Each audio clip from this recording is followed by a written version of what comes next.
你眼里还有哀家这个把你从小苦心养大的，把你扶上皇位的老祖母吗？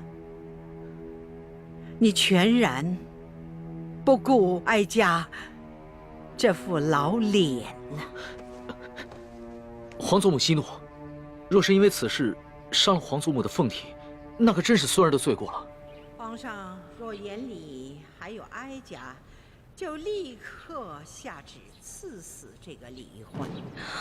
好狠的老太婆，果然还是不肯放过我。龙小弟，如果你保不住我，那我就只能发个讯号，通知祝哥哥和我一同撤离了。那你从此之后就再也见不到我。你可不要怪我绝情啊！谁叫你这个皇帝当得这么窝囊，连自己的结拜大哥都保不住。孙儿自小就没了父母，全凭皇祖母的疼爱，才将孙儿一手养大。孙儿对皇祖母之心，那是天地可见呐。此事，孙儿可能处置上有些不当，但绝无半点忤逆之心呐。唉，罢了。皇上呢是仁慈大度，也是正当年少多情嘛，也难免呢迷了心性，失了分寸。起来吧。哎，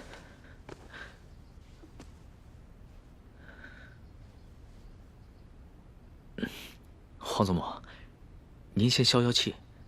这个易欢呢，是孙儿在出宫微服私访的时候结识的。那个时候，孙儿一时玩性大发，就假冒侍卫龙三的身份和他结了拜，还谎称自己是皇上的替身。没想到他还真信了，所以他后来才打了孙儿一巴掌。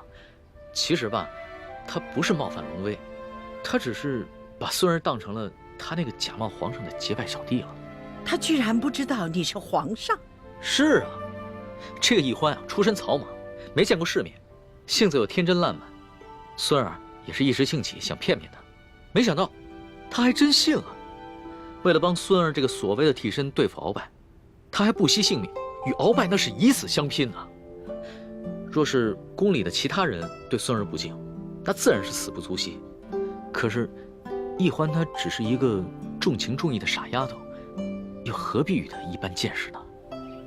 哼，原来在你心里，我就是一个傻丫头。你认我做老大，就是为了戏弄我找乐子呢。皇祖母，说实话，这宫里又有哪一个女子肯为了孙儿不惜性命，与鳌拜以死相拼呢？就看在他对孙儿这份难得的情谊上，饶了他吧。皇上，能说一句老实话吗？你是不是真的为这个李易欢动了心了？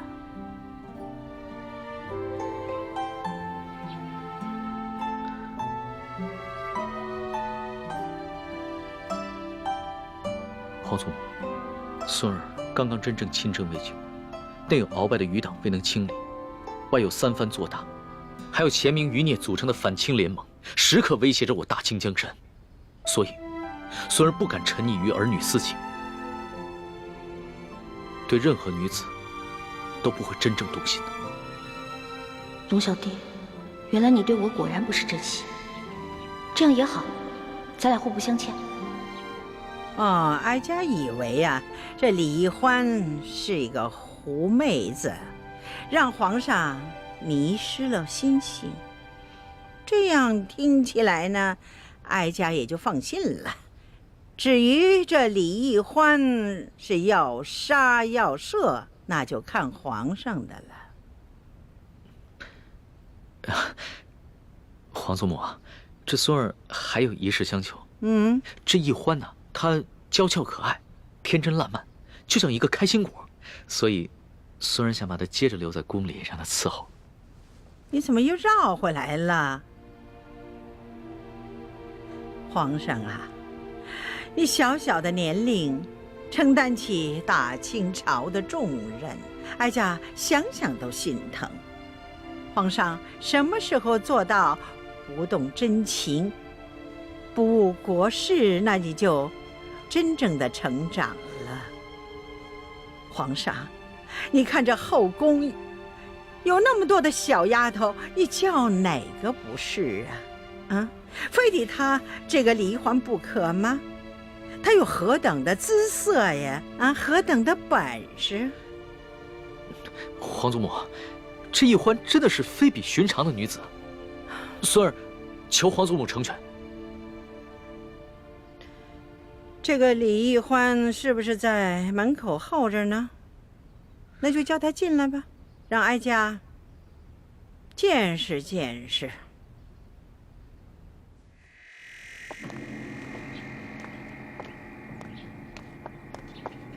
太皇太后和皇上宣世淑姑娘觐见。是，奴婢遵命。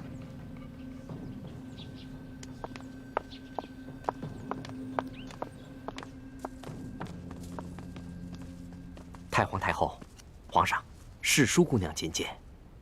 太皇太后吉祥，皇上吉祥。果真是一个灵秀的人儿。你盯着哀家做什么？哦，奴婢只是好奇，原来太皇太后长这么好看呀，慈眉善目的，就跟画里走出来的观音菩萨似的。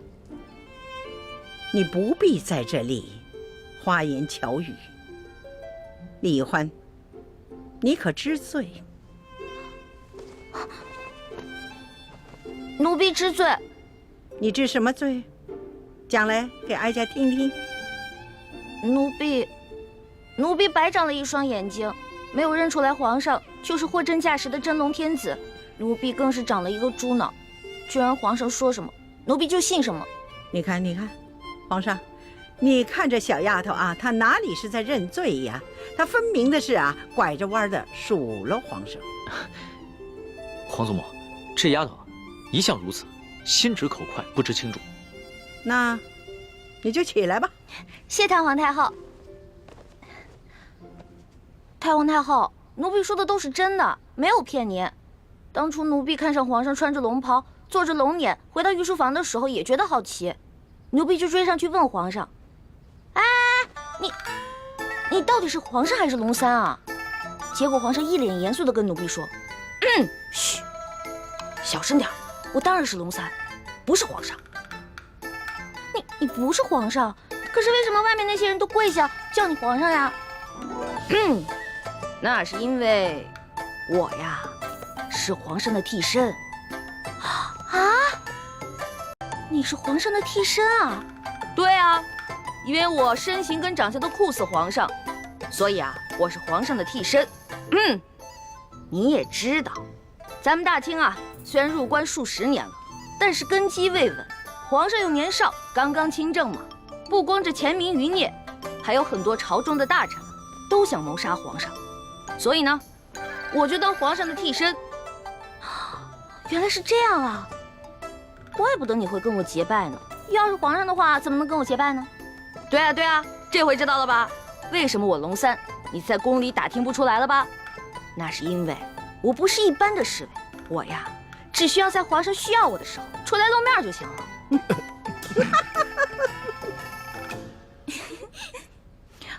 太皇太后，你们都笑什么呀？奴婢说的都是真的，没敢骗你。奴婢当时就想，龙小弟真可怜，为皇上卖命，还得替皇上挨刀子。这丫头啊，果真有趣呀！皇祖母，当时的情形啊，确实如此。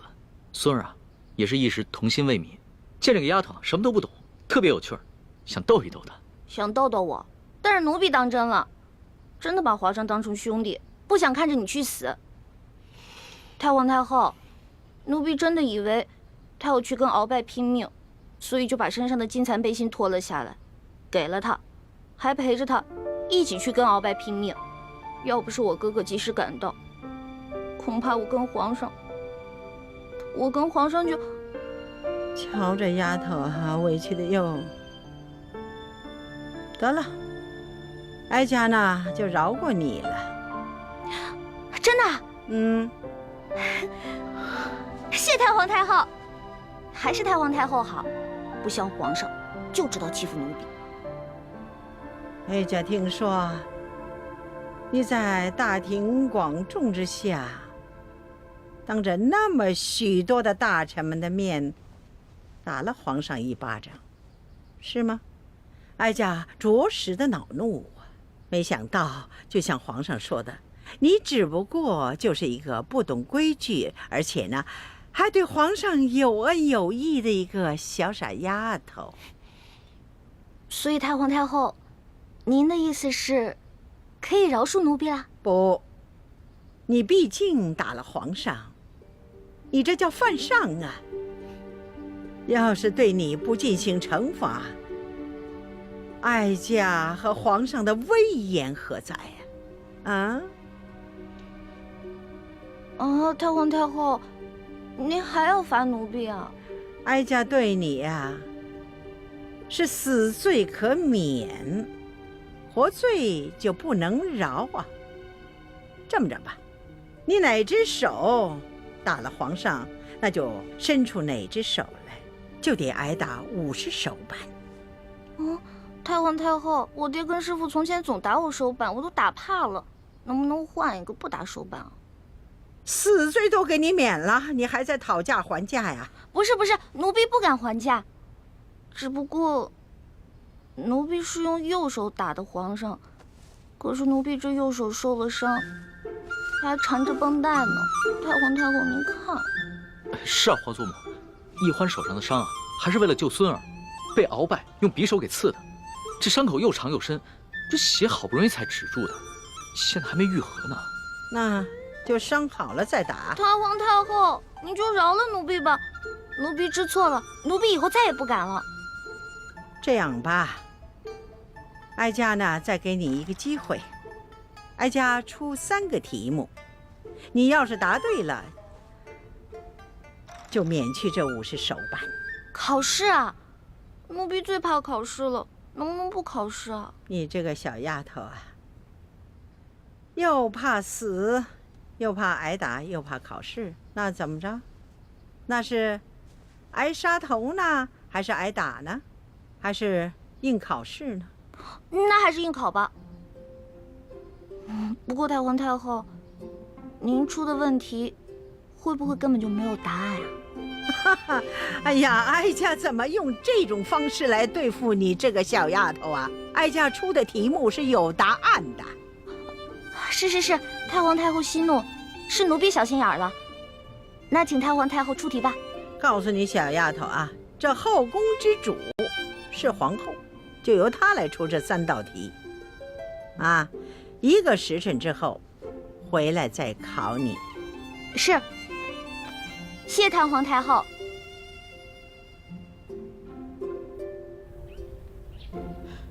皇祖母，你就这么轻易的放过李奕欢那个狐妹子了？不放过她又该如何呀？就算是灭了她，你想想，皇上也不会亲近你，更会疏远你的。哀家也会遭到一生的怨恨的。那您就不担心李奕欢继续留在宫中祸害皇上？开始的时候哀家也有担心，可后来一见到这个李奕欢呐，她只不过就是一个鲁莽的小丫头而已呀。皇上也就是少年心性，找一个新鲜有趣的玩伴而已。所以哀家呢，想放他一马，等待以后视情形而定吧。既然皇祖母都这么说了，那妾身就暂且忍耐了。哀家出了这3道题，1是为了考量一下这李奕欢，2呢也好给皇后一个机会。现在呢，这前面这2道题呢，就由皇后来出，最后这道题由哀家来把关。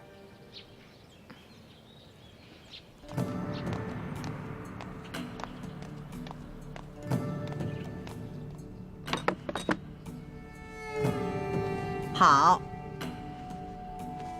这第1道题呢，你要用一根绳子，把这块冰从这个碗里挪到那个碗里。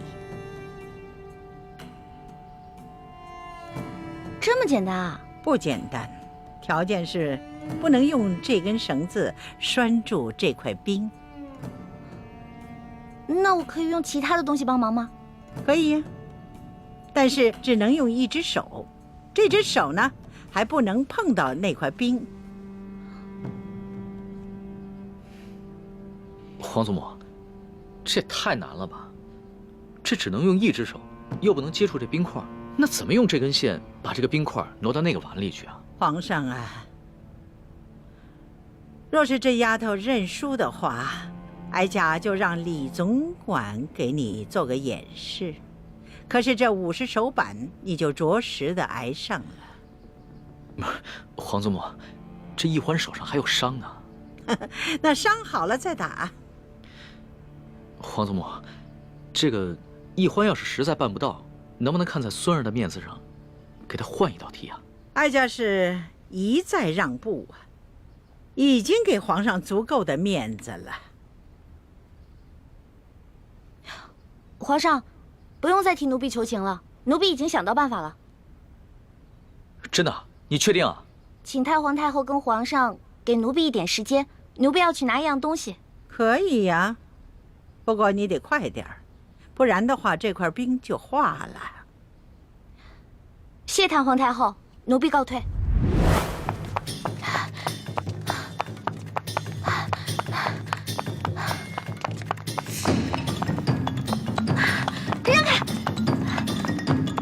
哎，这谁家野孩子呀？没点规矩！让开！哎，这孩子，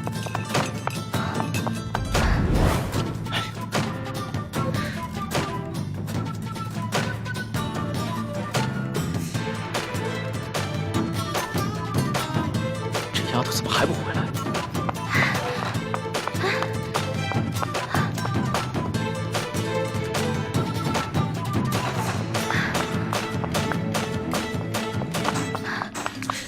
这冰都快化了，你想出来办法没有？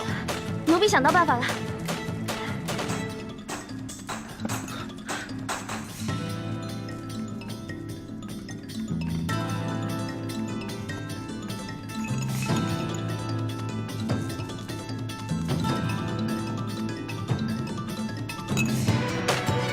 好了，稍等片刻就可以了。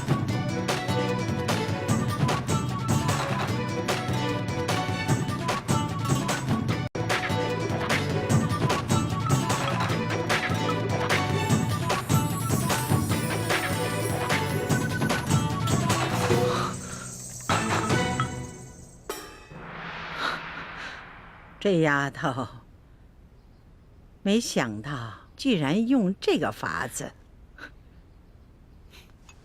你这罐子里边装的什么东西啊？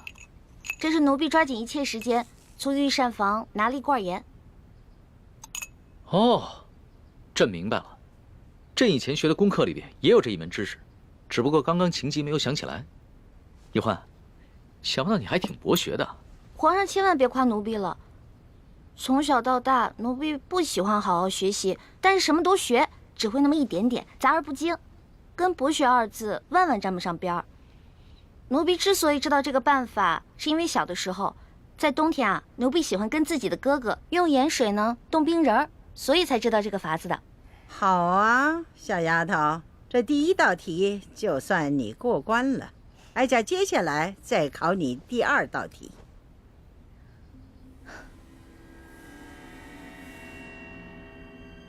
你数数，横着数多少，竖着数多少，一共多少个铜板？数数。回太皇太后，横着数有4个，竖着数有5个，一共是8个铜板。好，你就从这8个铜板里头拿出1个铜板来，把这2列铜板变成都是5个。啊？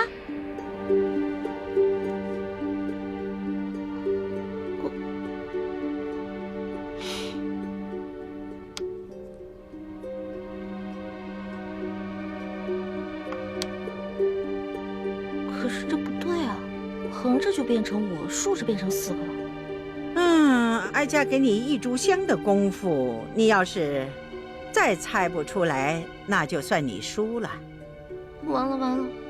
小的时候，奴婢不想好好学习，老在师兄师姐面前捣乱，而师傅们总是吓唬我，把戒指高高举起，轻轻放下。啊，这下好了，以前没挨多少打，现在又全给补回来了。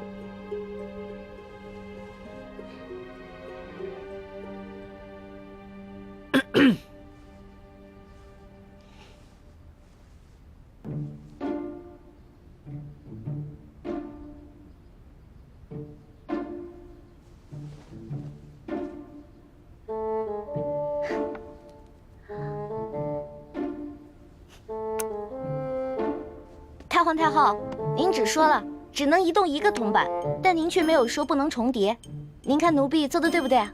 哎呀，小丫头啊，这是你自己想出来的，还是有人帮衬你作弊呀？太皇太后恕罪，其实是皇上先想出来的，然后告诉了奴婢，奴婢才说出答案的。你这丫头，朕好心帮你，你还出卖朕。皇上，对不起，如果这道题没做出来是小事儿，但是如果因此欺瞒了太皇太后，那可是犯了大罪。皇祖母，其实呢，孙儿也就是摆了个手势，不能算是作弊。再说了，这道题啊，它本来就简单，孙儿就算不提醒易欢，易欢她自己也能想出来的。你这易欢小丫头，她若是不承认，你皇上也不承认，那哀家再怀疑也逮不着你们的把柄。罢了，就看在你这小丫头诚实的份上，这道题就算过了。谢太皇太后。太皇太后，您人真好，就像画里走出来的观世音菩萨转世似的。净说漂亮话。好了，哀家呢，接下来再给你下第3道题。不过呢，皇上，你就不能再度的帮衬作弊了。孙儿明白，这第3道题，孙儿绝对不会再帮他作弊了。你如果再作弊，当然也算输。这第3道题，小丫头，你听好了啊，什么事情别人都能做得到，偏偏你自己做不到。这个嘛，奴婢知道了，除了奴婢，其他人都能杀了奴婢，唯独奴婢自己不能杀了自己。好，这个答案好。皇祖母，这一关易欢算是过了吧？哎呀，皇上啊，不要高兴得太早了。你想想啊，一个好好的人，他为什么平白无故的去杀人呢？当然了，每个人都有能力去杀自己，只是呢，看他愿意不愿意杀自己。所以呢，这个答案不对。这道题的答案不对啊？当然了，这个答案呢，是需要有人来演示的。太皇太后，奴婢现在脑子都成浆糊了，实在是想不到答案。看来你是自愿认罚了。皇祖母，孙儿也不敢再为易欢求情了。孙儿只是希望你能多给易欢宽限1日的时间，让易欢自己回去好好想想。好啊，那就看在皇上的面子上，就宽限你1天。为了不让别人给你帮衬作弊，哀家就要把你留在慈宁宫1天。待到明天这个时辰，你要是再答不上来，那就要着实挨打了。谢太皇太后。李易欢这个小丫头真够机灵的啊，轻而易举的就解了这几道题。原本妾身出的第2道题是可以难住李易欢的，如果不是皇上相助，只怕他早就输了。皇后不要这么想，即使是皇上没有相助，这李易欢他也会答得出来的。只不过是呢，多花些时间罢了。幸好皇祖母出的第3道题把他难住了，就算他想了3天3夜，也未必想出答案。只是，又怕这一夜之隔，又有人给他送答案去了。只要皇后你知道哀家为什么出这3道题的目的，就可以了。为什么计较结果呢？如果这李易欢没有想出这个答案来，那作为皇后你该怎么做才会是最好的结果呢？鳌拜已经被打入天牢了，你难道还要替他卖命？我哪有替鳌拜卖命？我这不跟你一样被鳌拜逼着服了大补丸才身不由己的吗？我也就是偶尔替鳌拜传递一下消息，哎，可我没有做过什么过分的事情啊。李太医，看在咱们是同乡又是同姓的份上，一定要替我保守这个秘密，可千万别出卖我呀。我们不出卖你，你就要出卖我们。易欢打了康熙一巴掌，你为什么要跟太皇太后告密？这叫杀人灭口。冤枉啊，李太医！我虽然跟你一样受制于鳌拜，可是鳌拜说了，我是他内线当中身份最特别的一个，有什么事他单独跟我联系。除此之外，别人毫不知情。我根本就不知道你们兄妹也知情啊，又怎么可能想到去杀你们兄妹灭口呢？我跟易欢，毕竟是皇上安排在鳌拜身边的人。你是担心有一天，我们知道了你是鳌拜的奸细，向皇上告密，所以才想借太皇太后的手，先杀了我们灭口。不，李太医，我没你想的那么狠。既然皇上已经把鳌拜拿下了，没有怀疑到我，那证明你们对我没有威胁。再说了，我是奉了太皇太后的懿旨，监视皇上，每日向他汇报皇上的一举一动。可是皇上已经亲政，权威日重，我再也不敢像以前一样，真的事无大小巨细都向太皇太后去汇报。更何况皇上那么宠爱你妹妹，我怎么可能挑拨太皇太后去杀了你们兄妹呢？我要是这么缺心眼的话，我还能活到今天，还能当上大内总管？不是你，那会是谁呢？这我是真就不知道了。在皇宫里啊，这人际关系复杂着呢，你都不知道这背后谁拿着谁的钱，替谁办这事儿呢。好吧，我暂且相信你。看在咱们是同姓同乡的份上，这事儿就这么过去了。以后啊，我们要多多相互照应才是。对，相互照应，相互照应。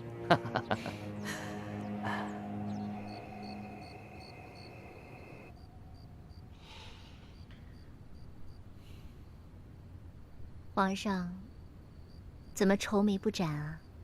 是在为易欢妹妹烦心吗？太皇太后出的最后一道考题实在是太难了，真想破了脑袋也想不出答案来。妾身想来想去，也想不出什么办法。